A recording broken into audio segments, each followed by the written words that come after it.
Hello.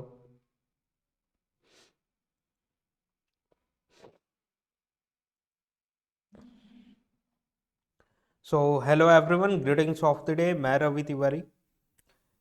Happy Makar Sankranti to to all of you. जैसा कि हम लोग लास्ट सेशन में डीसी मशीन्स के बारे में कंस्ट्रक्शनल डिटेल्स पे डिस्कशन हो रहा था हमारा। आज के सेशन में उन्हीं टॉपिक को एक्सटेंड करते हुए हम लोग आर्मेचर के बारे में बात करेंगे, डीसी मशीन के। राइट।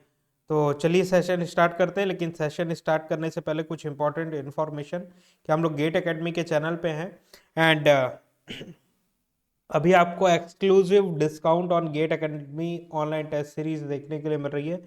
जो भी गेट के लिए प्रिपेयर कर रहे हैं या फिर अदर एग्जाम्स के लिए प्रिपेयर कर रहे हैं, ऑनलाइन टेस्ट सीरीज में एनरोल करना चाहते हैं, अगर आप कूपन कोड GAOTSX यूज करते हैं तो आपको सरप्राइज डिस्काउंट देखने के लिए मिल सकता है।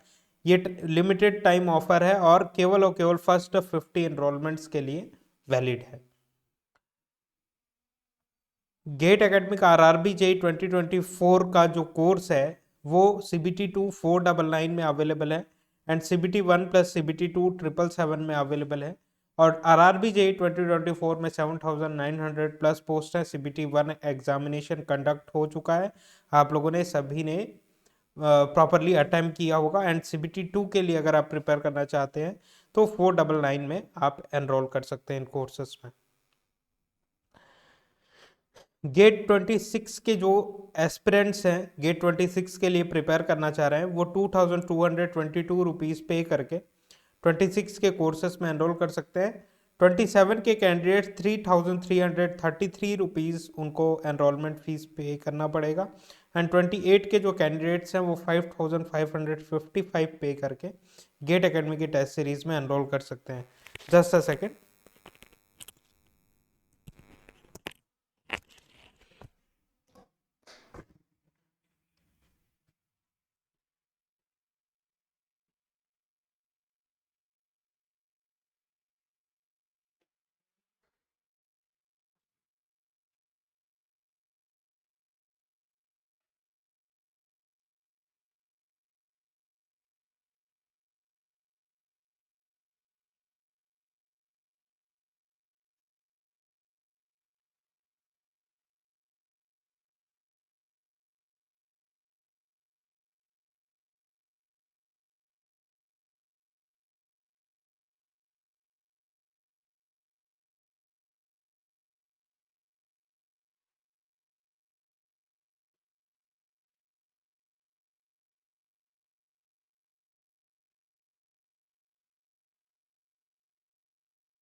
राइट। तो आगे बढ़ते हैं हम लोग। गेट एकेडमी में कुछ और भी कोर्सेस हैं, जैसे RRB जेई, SSC जेई 777 में आप एनरोल कर सकते हैं। कैंपस रिक्रूटमेंट ट्रेनिंग प्रोग्राम 777 में, all state AE JE examination 777 में, स्मार्ट कोर्स एंड डोपामेंट 555 कॉम्बो 1111 रुपीज में। Engineering services non technical part जो होता है, जिसमें project management, engineering drawing, ICT, environmental science, इस तरीके के सब्जेक्ट इंक्लूडेड रहते हैं। ये 777 में आप एनरोल कर सकते हैं।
तो गेट के इंडिविजुअल कोर्सेस और कॉम्बिनेशन के साथ भी इन कोर्सेस में एनरोल कर सकते हैं आप।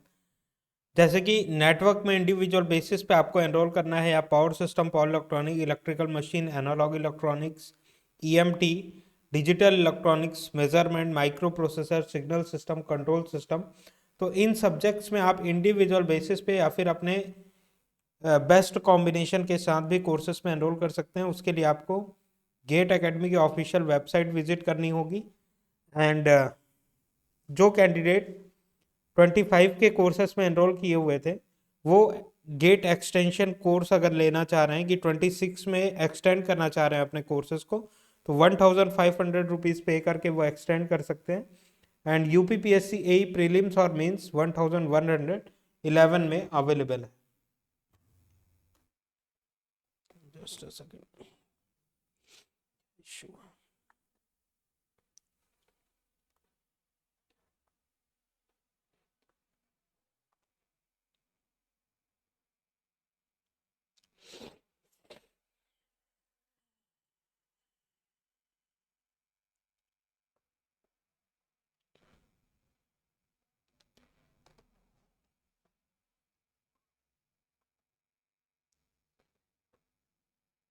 जो कैंडिडेट गेट 2025 के लिए प्रिपेयर कर रहे हैं वो टेस्ट सीरीज देना चालू कर चुके होंगे।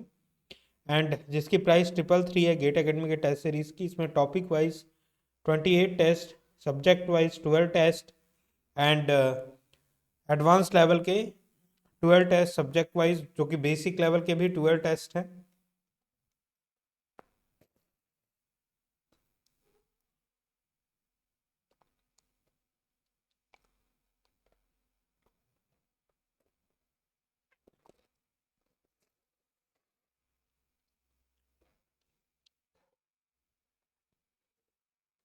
जस्ट अ सेकंड, एक बार इंस्पेक्ट करते।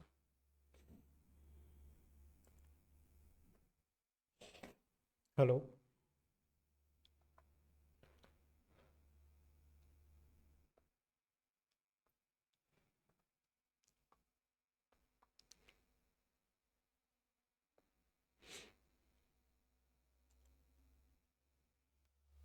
हाँ, it is okay.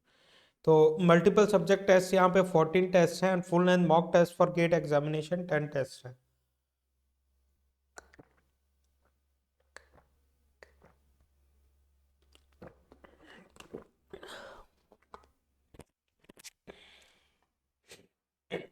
Ten test है, right. Total number of test 76 है। इन 76 टेस्ट के साथ अगर आप प्रिपेयर करते हैं तो आपको अपने सिली मिस्टेक्स कहाँ पे हो रहे हैं, और क्वेश्चन पेपर को किस तरीके से स्ट्रैटेजी डेवलप होगा आपकी में, कि 1 मार्क के क्वेश्चन पहले सॉल्व कर लें या फिर 2 मार्क के क्वेश्चन पहले सॉल्व करें, एप्टीट्यूड और मैथमेटिक्स का सेक्शन पहले सॉल्व करें या फिर टेक्निकल सेक्शन पहले सॉल्व करें, या ऑल इंडिया रैंकर्स जो आ रहे हैं वो पर्टिकुलर क्वेश्चन को सॉल्व करने में कितना टाइम ले रहे हैं, आपका कितना टाइम जा रहा है, आपका स्ट्रॉन्ग एरिया कौन सा है, वीक एरिया कौन सा है, और आपको नए नए क्वेश्चंस के थ्रू अपने टेक्निकल एबिलिटीज़ को और भी एनहांस करने का मौका मिलेगा। और इन सारे प्रॉब्लम्स को आइडेंटिफाई करके धीरे धीरे अगर आप रेक्टिफाई करते हैं तो ऑफिशियल गेट पेपर तक आप बेस्ट पॉसिबल रैंक तक पहुंच सकते हैं, राइट। और गेट एकेडमी की जो टेस्ट सीरीज है, ये 76 टेस्ट वेल स्टैंडर्ड डिजाइन किए गए हैं, जैसे कि गेट के एग्जामिनेशन में कभी भी क्वेश्चंस रिपीट नहीं होते हैं। Similar kind of approach GATE academy की टेस्ट सीरीज में है। आपको कभी भी रिपीटेड क्वेश्चंस नहीं देखने के लिए मिलेंगे। नए कॉन्सेप्ट एंड नए क्वेश्चंस के थ्रू ये 76 टेस्ट कवर करते हैं आप, जिससे आपका टेक्निकल एबिलिटी और भी ज़्यादा एनहांस होगा। गेट के एग्जामिनेशन में जनरल एप्टीट्यूड का अच्छा खासा वेटेज होता है, जो कि 13 से 15 मार्क्स ओवरऑल कवर करता है आपका, जो कि किसी भी टेक्निकल सब्जेक्ट से अच्छा वेटेज है।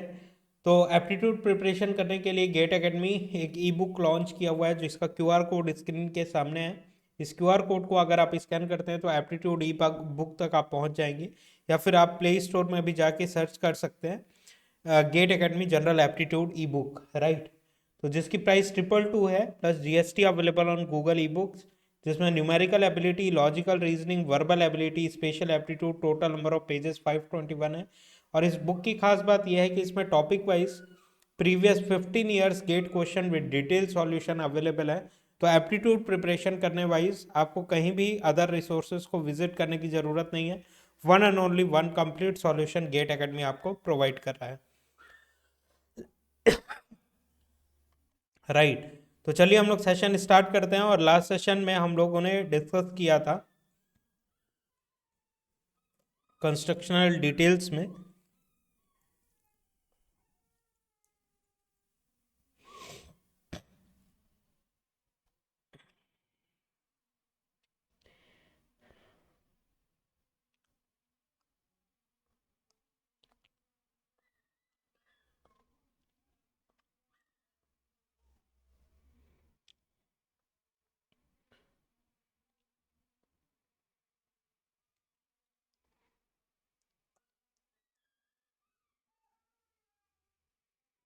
यहाँ तक हमारा डिस्कशन हुआ था कि किस तरीके से फ्लक्स लाइंस क्रिएट करते हैं हम लोग, right, magnetic field poles create करते हैं। तो चलिए यहीं से डिस्कशन अपना स्टार्ट करते हैं और कंटिन्यू करते हैं session.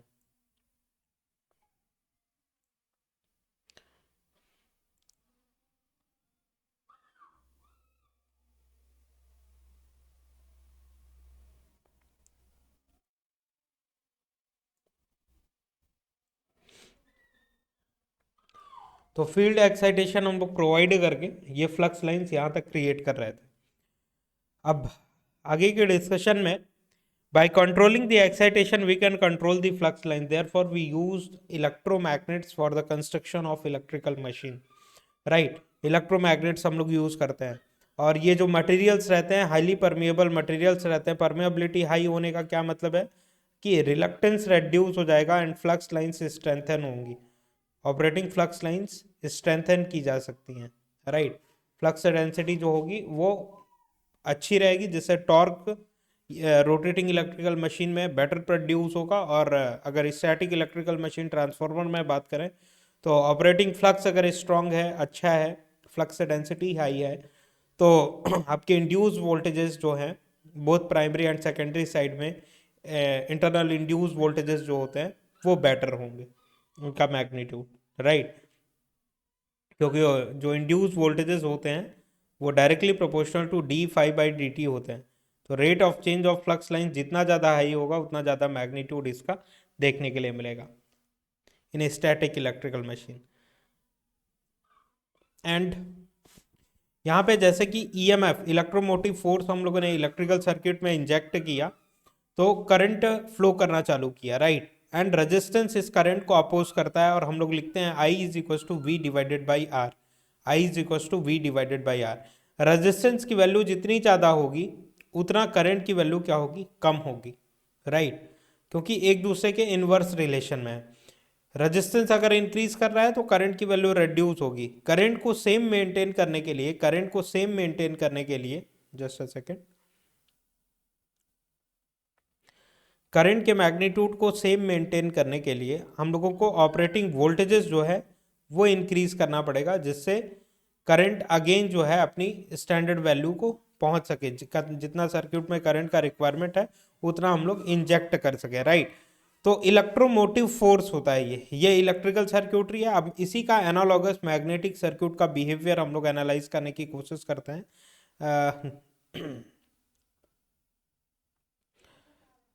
let me write here, as you can see the highly permeable material, highly permeable core is there, right।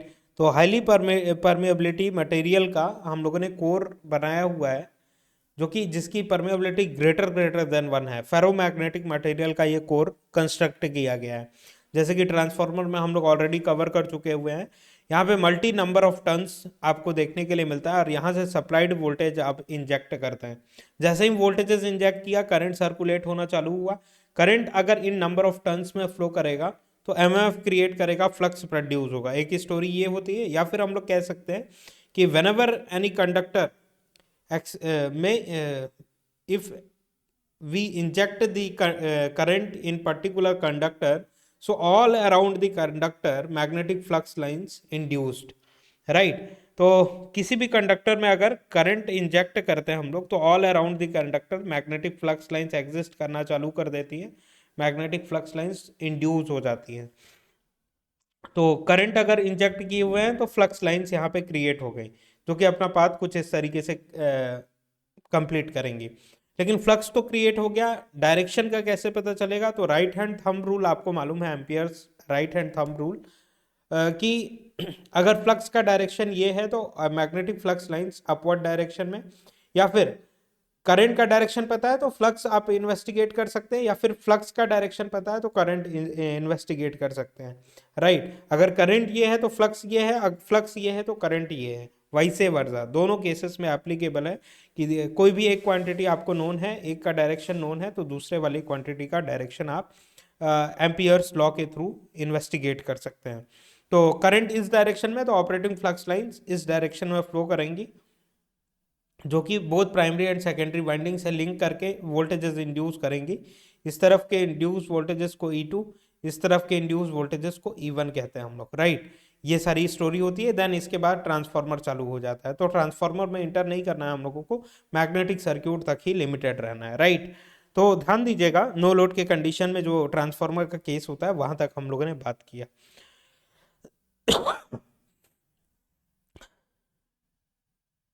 Now कि जिस तरीके से इलेक्ट्रिकल सर्क्यूटरी में I is equal to V by R लिख रहे थे, वैसे ही मैग्नेटिक सर्क्यूट में phi is equal to MMF divided by reluctance लिख सकते हैं। MMF क्या होता है? Magnetomotive force. मैग्नेटोमोटिव फोर्स, जैसे EMF इलेक्ट्रोमोटिव फोर्स होता है, वैसे ही MMF मैग्नेटोमोटिव फोर्स होता है, जो कि सर्क्यूटरी में, मैग्नेटिक सर्क्यूट में फ्लक्स इंजेक्ट करने का काम करता है, राइट। तो रिलक्टेंस की वैल्यू जितनी ज्यादा होगी, फ्लक्स लाइंस क्या होंगी? उतनी ज्यादा कम होंगी। अब फ्लक्स को सेम मेंटेन करने के लिए MMF अगर आप इंक्रीज कर देते हैं तो ये इसके डायरेक्ट रिलेशन में है, तो फ्लक्स लाइंस मेंटेन हो जाएंगी। जितनी फ्लक्स लाइंस हम लोगों को मैग्नेटिक सर्क्यूट में चाहिए उतना हम लोग मेंटेन कर सकते हैं, राइट। तो MMF को कैसे इंक्रीज करेंगे आप? तो MMF इज इक्वल टू होता है N multiplied with I, number of turns multiplied with current. N multiplied with I को हम लोग MMF कहते हैं, राइट। तो नंबर ऑफ टर्न्स तो डिजाइन इंजीनियर का काम है कि design engineer more number of turns insert कर सके। What happens?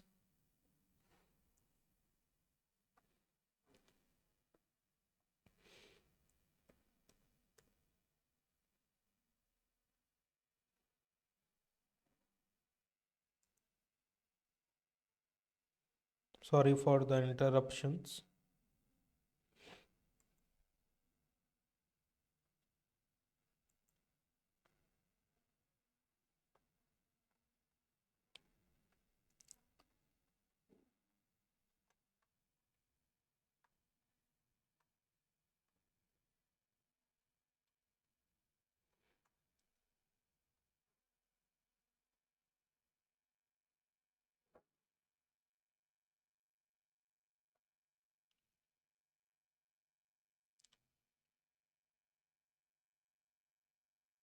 डिजाइन इंजीनियर का काम है more number of turns insert कर सके, लेकिन as a operating engineer machine एक बार कंस्ट्रक्ट होने के बाद आप नंबर ऑफ टर्न्स तो चेंज नहीं कर सकते हैं।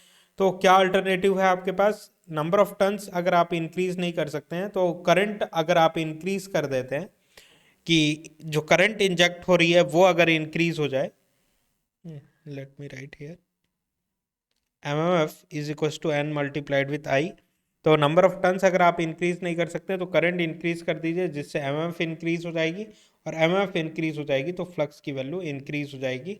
जितना इसमें रिडक्शन हुआ था due to the increment of air gap और रिलक्टेंस, तो उतना ही ये फ्लक्स लाइंस MMF के थ्रू इंक्रीज हो जाएंगी, कांस्टेंट मेंटेन रह जाएंगी, राइट।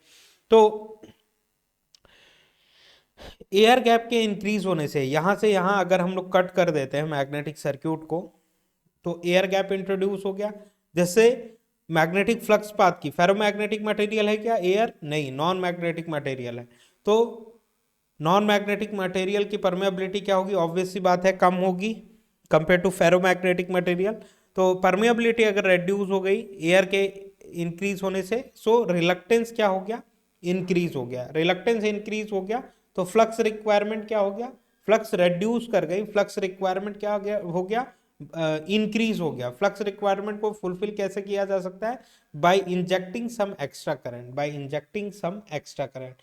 तो ये सारी स्टोरी रहती है मैग्नेटिक सर्क्यूटरी की, जो कि ऑलरेडी हम लोगों ने ट्रांसफार्मर वगैरह में कवर किया हुआ है। और तो डीसी मशीन में भी एक इंट्रो रीकैप ले लिया हम लोगों ने। Polarity of pole depends upon the polarity of excitation and orientation sense, कि ये क्या मेंशन है यहाँ पे, ओरिएंटेशन सेंस, कि अगर इस तरीके से आपका फेरोमैग्नेटिक मटेरियल रखा हुआ है, यहाँ से अगर आप करंट इंजेक्ट कर रहे हैं, इस तरीके से वाइंडिंग्स लपेटी हुई है, तो प्लस माइनस पोलैरिटी अगर ऐसे दे रहे हैं, करंट का इंजेक्शन ऐसा है, तो राइट हैंड थंब रूल अगर आप अप्लाई करते हैं कि करंट का डायरेक्शन नोन है, तो ऑपरेटिंग फ्लक्स लाइंस आप इन्वेस्टिगेट कर सकते हैं। तो फ्लक्स लाइंस आपको डाउनवर्ड देखने के लिए मिल रही हैं, फ्लक्स लाइंस आपको डाउनवर्ड देखने के लिए मिल रही हैं। तो किसी भी मैग्नेटिक मटेरियल से अगर फ्लक्स लाइंस निकलती हैं तो वो एन पोल होता है, वो एन पोल होता है। सिमिलरली अगर एस पोल अगर आपको बनाना है तो प्लस माइनस पोलैरिटी वही रखे हुए हैं हम लोगों ने, और वाइंडिंग की ओरिएंटेशन सेंस बदल दिया, वाइंडिंग की ओरिएंटेशन सेंस बदल दिया। अगर आपको इसी को एस पोल बनाना रहता, अगर सेंस ऑफ द वाइंडिंग नहीं चेंज करना चाहते हैं आप, तो यहाँ से अगर प्लस और यहाँ से माइनस अप्लाई करें तो करंट यहाँ से इंजेक्ट होगा इस तरीके से। तो करंट अगर यहाँ से इंजेक्ट होगा तो फ्लक्स लाइंस का डायरेक्शन क्या रहेगा, इस डायरेक्शन में होगा।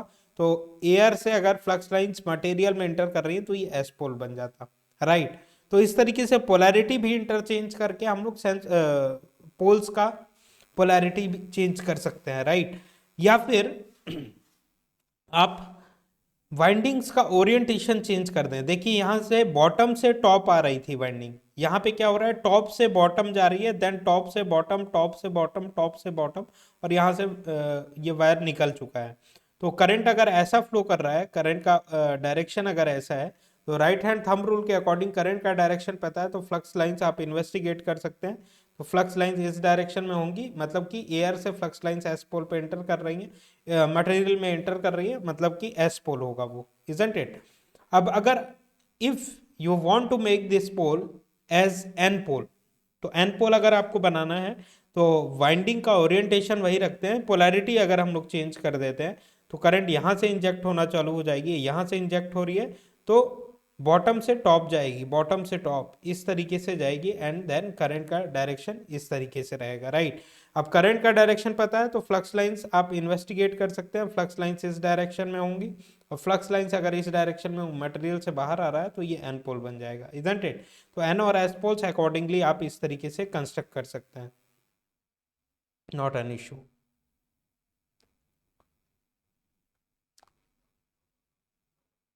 और जितनी भी हमारी इलेक्ट्रिकल मशीन होती हैं, प्रैक्टिकली एग्जिस्टिंग इलेक्ट्रिकल मशीन, उसमें हेड्रोपोलर स्ट्रक्चर हम लोग यूज करते हैं, not a homopolar.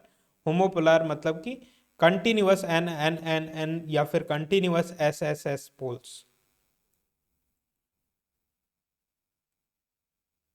What happens,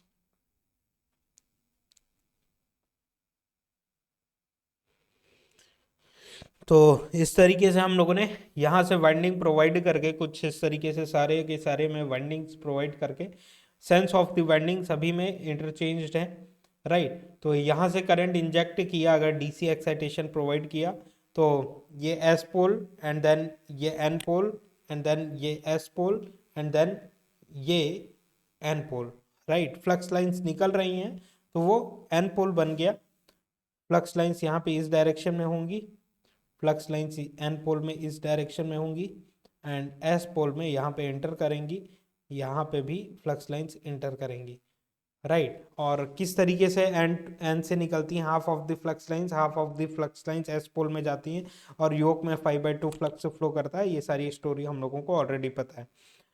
तो Ampere's right hand thumb rule जो होता है, consider fingers direction as current direction, then thumb direction shows the direction of flux upward or downward, isn't it? poles contain heteropolar structure। यहाँ पे क्या है, n पोल के adjacent पोल जो है वो s पोल है, s पोल के एडजेसेंट पोल n पोल, n पोल के एडजेसेंट पोल जो है वो s पोल है। इस तरीके से हम लोग बोल रहे हैं इसको हेट्रोपोलर स्ट्रक्चर, isn't it? और जो होमोपोलर मशीन्स होती हैं उसमें continuous N N N pole and then bottom में एस एस एस पोल्स इस तरीके से होती हैं, जो कि आपको म्यूजियम्स में ही देखने के लिए मिलेंगी, कोई प्रैक्टिकल एप्लीकेशंस में यूज नहीं होती हैं होमोपोलर मशीन्स। एयर गैप क्या होता है इसका, 1 mm to 6 mm, DC machine का 1 mm टू 6 mm, कि ये पूरा का पूरा स्टेटर का पार्ट हुआ। अब रोटर अगर आपको प्लेस करना है तो रोटर जो आप प्लेस करेंगे वो स्टेटर से 1 mm टू 6 mm के एयर गैप प्रोवाइड करते हुए प्रोवाइड करेंगे। Alternate north and south pole, even number of poles को हम लोग बोलते हैं heteropolar structure. And then pole shoe के बारे में बात करें, जो कि ऑलरेडी प्रीवियस सेशन में हम लोगों ने बात किया हुआ था। इसको हम लोग पोल कोर कहते हैं, pole core, and this is pole shoe या पोल सॉरी ये होता है पोल फेस, और पोल शू जो होता है वो इसको हम लोग बोलेंगे इस वाले पार्ट को, this is pole shoe.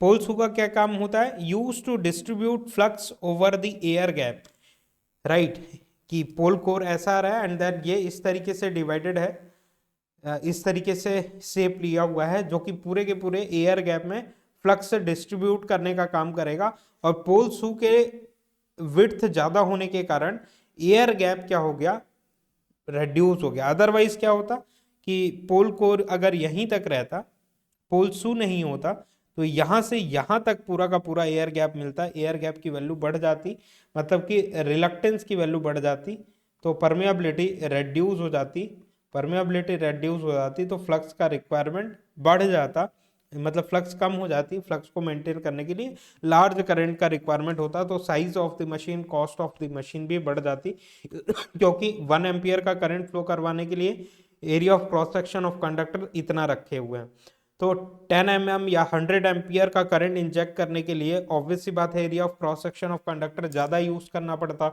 Volume of conductor ज्यादा लगता, तो overall cost of machine increase हो जाती, साइज ऑफ मशीन इंक्रीज हो जाती। इन्हीं सारी कॉम्प्लेक्सिटी से पोल शू हमारे लिए बेटर ऑप्शन है कि पोल शू यूज करके रिलक्टेंस रेड्यूस कर दें। Use to distribute flux over the air gap, if there are no pole shoe reluctance is more for flux to minimize it, we make pole shoe as it has large cross sectional area, reluctance reduces, right, reluctance क्या हो जाएगा, reduce हो जाएगा। अब operating flux के बारे में आपको पता ही है कि एक परमानेंट मैग्नेट होता है, एक परमानेंट मैग्नेट होता है, एक इलेक्ट्रोमैग्नेट होता है, एंड परमानेंट मैग्नेट में N to S flux lines flow करती हैं, या इलेक्ट्रोमैग्नेट में भी सेम ही फ्लो करती हैं। फ्लक्स लाइंस का डायरेक्शन एन से निकलता है, एस पे इंटर करता है, आउटसाइड एन से निकल रहा है, एस पे इंटर कर रहा है, इनसाइड द मैग्नेट कैसा होता है, S to N flux lines travel करती हैं। इलेक्ट्रोमैग्नेट बनाने के लिए हाईली परमेएबल मटेरियल लिया आपने, जिसकी ferromagnetic material kind of stuff, जिसकी रिलेटिव परमेबिलिटी ग्रेटर देन 1 है, उसमें इस तरीके से कॉइलिंग प्रोवाइड किया और डीसी इंजेक्ट किया, DC excitation, DC current flow करेगा, तो करंट का डायरेक्शन पता चल गया, तो मतलब कि राइट हैंड थंब रूल के अकॉर्डिंग हम लोगों को फ्लक्स का डायरेक्शन पता चल जाएगा कि ऑपरेटिंग फ्लक्स लाइन जो होंगी एन पोल से निकल रही हैं, एस पोल पे इंटर करेंगी, एन पोल से निकल रही हैं, एस पोल पे इंटर करेंगी, and S to N inside the magnet flow करेंगी, तो ये इलेक्ट्रोमैग्नेट बन के तैयार हो गया। तो इलेक्ट्रोमैग्नेट क्या होता है एंड परमानेंट मैग्नेट क्या होता है उसके बारे में आपको आइडिया है। परमानेंट मैग्नेट में ये जो फ्लक्स लाइन्स है इनको कंट्रोल नहीं किया जा सकता है, जबकि इलेक्ट्रोमैग्नेट्स में इन फ्लक्स लाइंस को, करंट को इंक्रीज या डिक्रीज करके फ्लक्स लाइंस को कंट्रोल किया जा सकता है, इजंट इट। इलेक्ट्रिकल सर्क्यूटरी में आपने देखा E is equal to V by R होता है, वहीं मैग्नेटिक सर्क्यूटरी में phi is equal to MF by reluctance होता है। एयर गैप अगर इंक्रीज कर देते हैं तो रिलक्टेंस की वैल्यू बढ़ जाएगी और फ्लक्स कम हो जाएगा, तो फ्लक्स को मेंटेन करने के लिए MF को N multiplied with I divided by reluctance, तो रिलक्टेंस बढ़ा दिया तो फ्लक्स कम हो गया। अब फ्लक्स को सेम मेंटेन करना है तो आपको क्या करना पड़ेगा, करंट इंक्रीज करना पड़ेगा, जिससे ऑपरेटिंग फ्लक्स मेंटेन रहे, ऑपरेटिंग फ्लक्स मेंटेन रहे, isn't it. Excitation should be always DC for field winding, because if AC excitation is used, so poles keep on changing and net movement is zero, so we give DC excitation, right? Second जो point है, permanent magnet uncontrollable flux होते हैं. For machine we use controllable flux, so we use electromagnet which requires winding and a DC voltage across it called as excitation. Excitation is essentially DC because it produces fixed poles polarity. Excitation essentially क्या होना चाहिए? DC, because it produces fixed poles polarity. Fixed pole polarity provide करेगा आपका excitation. And the next point is the pole is spread out. Poles कैसे होते हैं? Pole core and pole शू जैसा होता है वो स्प्रेड आउट होता है. Pole is spread out as pole shoe in order to reduce the reluctance in the air gap and to spread a flux uniformly on the armature conductor. कि stator है, पूरा का पूरा योक वाला पार्ट है, उसमें रिविट करके आपका पोल रखा हुआ है, pole core and pole shoe, right. Pole shoe से फ्लक्स लाइंस आ रही हैं, नीचे एयर गैप है एंड देन रोटर रखा हुआ है, जिसमें रोटर में रोटर कंडक्टर्स हैं, जिस पूरे के पूरे स्ट्रक्चर को हम लोग आर्मेचर कहते हैं. तो जहाँ पे फ्लक्स लाइंस आ रही हैं आर्मेचर कंडक्टर से इंटरेक्ट करेंगी, तब वोल्टेजेस इंड्यूस होगा, टॉर्क का प्रोडक्शन होगा, मशीन आपकी रोटेट कर पाएगी. तो पोल शू पूरे के पूरे यूनिफॉर्मली एयर गैप में फ्लक्स से डिस्ट्रीब्यूट करने का काम करता है. पोल शू होने के कारण एयर गैप मिनिमम होता है, जिससे permeability of magnetic flux path high होता है, जिससे फ्लक्स लाइंस की डेंसिटी, फ्लक्स डेंसिटी इंक्रीज रहती है, हाई रहती है, जो कि हाई टॉर्क का रिक्वायरमेंट फुलफिल कर पाती है. एंड पोल शू के हाई होने से एयर गैप के मिनिमम हो जाता है. ये सारी स्टोरी है, और पूरे के पूरे आर्मेचर तक यूनिफॉर्मली फ्लक्स पहुंच पाता है. The air gap and to spread the flux uniformly on the armature conductor. तो ये पोल शू होता है. पोल आर्क भी कहते हैं हम लोग,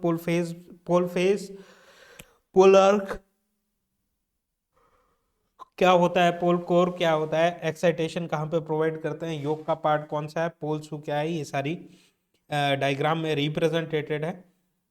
air gap should be minimum. Air gap, if air gap is high so reluctance is high. Reluctance क्या होता है? The property of magnetic circuit of opposing the passage of magnetic flux line. If reluctance is less, so permeability is high and flux requirement is less, so less magnitude of current is required to set up the flux, isn't it? Next, अब हम लोग बात करते हैं armature, जो कि आज का सेशन था आर्मेचर के बारे में. तो आर्मेचर डिस्कस करना हम लोग स्टार्ट करते हैं.